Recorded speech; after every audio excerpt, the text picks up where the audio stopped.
Uh-huh. Okay, go. Hi, this is Kevin Moloney from the Moloney Method. Today we're going to talk about how you have to know your fibers if you want to build muscle. The reason for this is each person has slow and fast twitch fibers, but they have them in different proportion. Also, certain body parts are dominant on which twitch fiber is in that body part. The other important thing is certain twitches, the fast twitch grows almost twice as much as the slow twitch. So you have to know that. You also have to know is you can't change a slow twitch to a fast twitch. The reason for this is the process of energy that the slow twitch uses is completely different than the process to create energy that the fast twitch uses. Okay? One is aerobic and slow. One is anaerobic and lightning quick. Okay?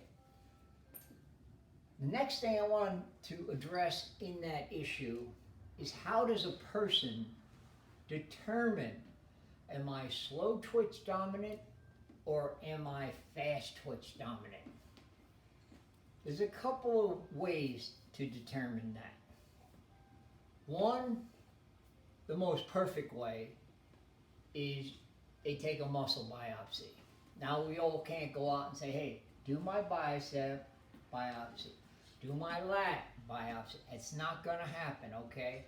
But they can do a biopsy, they put it under the microscope, and they look at the colors. Slow twitch is this color, fast twitch is this color. The other way you can test is the 80% rule.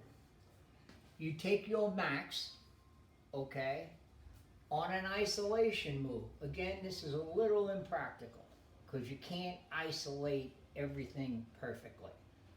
But you take your max, boom, let's say you do a curl with 20, 25 pounds. You take one rep with that, perfect form. Then you take 80% of that. So you're picking up and you're doing a curl with 16, 17 pounds. Perfect. If you do less than 7 or 8, you're fast twitch dominant. Okay? So you do one rep, boom, you get 80%. And if you do less than 7 or 8, you're fast twitch dominant. All right?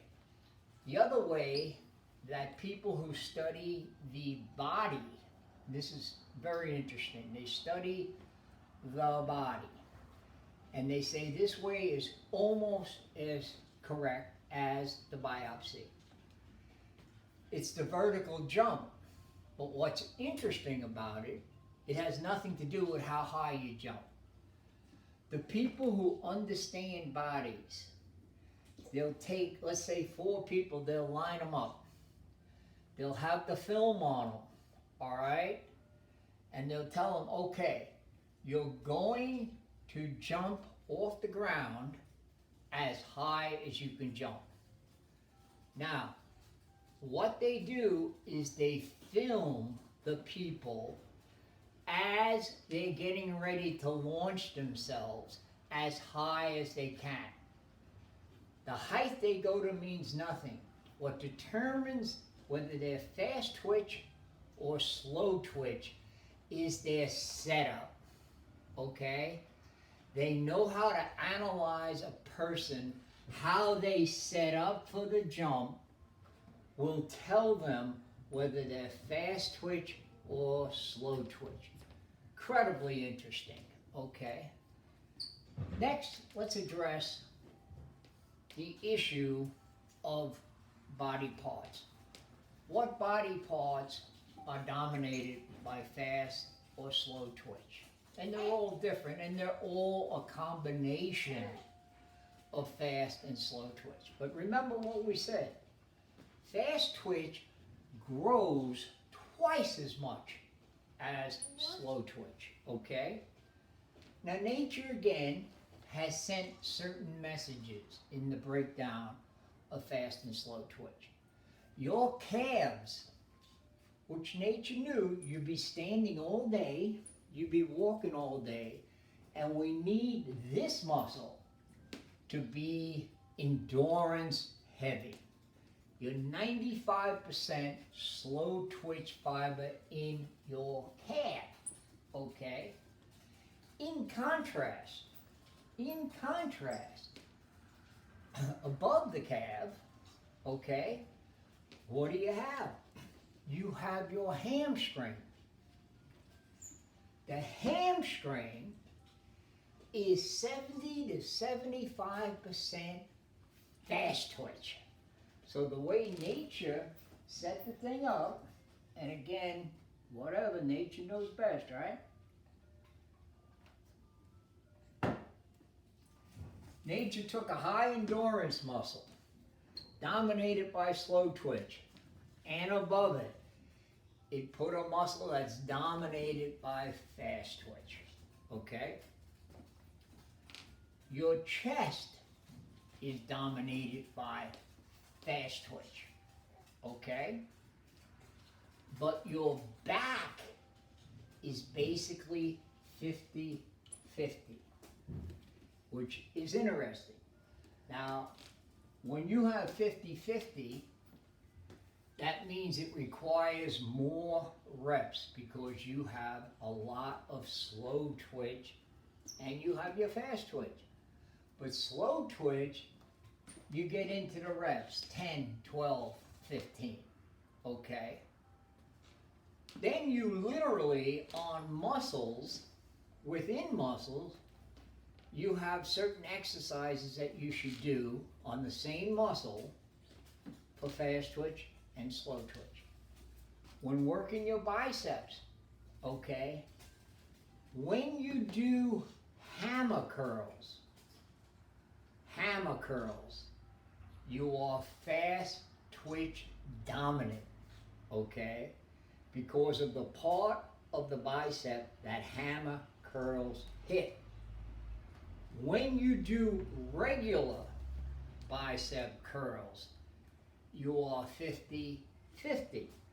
So when you're putting your program together, you go heaviest on your hammer curls because that's where your fast twitch fibers are. And remember, fast twitch can grow twice as big as slow twitch, okay? Another interesting point, shoulders, because you have this joint here which is connected to everything, nature has made it slow twitch dominant, meaning let's get the reps in, we don't want to get injured, okay? Because of the way you put together, going super heavy or heavy on shoulder presses and shoulder work is a dangerous thing. So nature put it slow twitch dominant, okay? Here's another interesting one.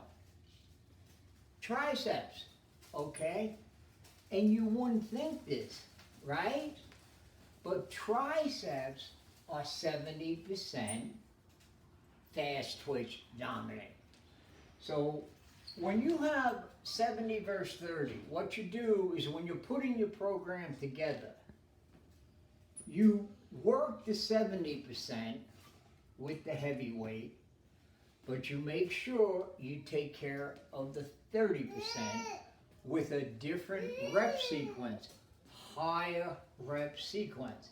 So when you're looking at body parts, you're analyzing how many reps do I do to make sure that I'm connected to all the fibers, because each muscle has fast and slow twitch fibers. But you find out which one dominates, And thank you. But the one that dominates, you do more sets at lower reps, okay? When you have the slow twitch, you do less sets, higher reps, okay? So you break your body down with the knowledge of what body parts require fast twitch exercises, slow twitch. Your thigh, your glutes, your quadriceps, your main, thank you, your main quadricep, your power quadricep is fast twitch. But guess what? Nature makes the abductors, okay, the ones on the side of the main power one, slow twitch, okay? This is why you have to work your abductors to protect the main power of the thigh, okay? Your traps are slow twitch. They're an endurance muscle. They're endurance, okay? So if you go over your body, God bless you. If you go over your body, you will, each body part, you will see is more dominant, fast, or slow. You also can investigate you yourself, because you're born with a certain amount of fibers from dad and mom, okay? What? And that's what you got. What? You cannot, yeah, it's wet. You cannot change slow to fast, okay? So you look at yourself, you do one of those tests to find out, am I slow or fast twitch dominant, okay? Then you match that up with the body parts, and you can come up with a program to maximize your fiber training, okay? That's how you build muscle. Which leads me to conclude, the fact of the matter is, great athletes are born, okay? Yeah, they train hard and whatever, but they're born with a fiber makeup that encourages speed and power and has the potential, because they're dominated by fast twitch, to take that fast twitch and to literally grow those fast twitches. So they're born with a dominance of power from the time they're little. So yes, great athletes have to work hard, and they have to do the discipline. But the fact is, if a person is born dominated by slow twitch, they're not going to be a great athlete. I remember as a boy in Brooklyn, I run the beaches of Reese Park coming in, thank you, run the beaches of Reese Park in the sand with weights on my legs, okay? Saying, I need to jump higher. I need to dunk the ball for this season, okay? Kevin Moloney, Brooklyn Irish Catholic, never dunked. And no one ever worked harder to dunk in the pregame warm-ups than Kevin Moloney. But I don't have the fiber makeup to explode up. It's that simple. So, remember, we're all fast twitch, we're all slow twitch. The key is to train hard, maximize what you have. And as far as life goes, everybody's got to be fast twitch. I'll see you Monday.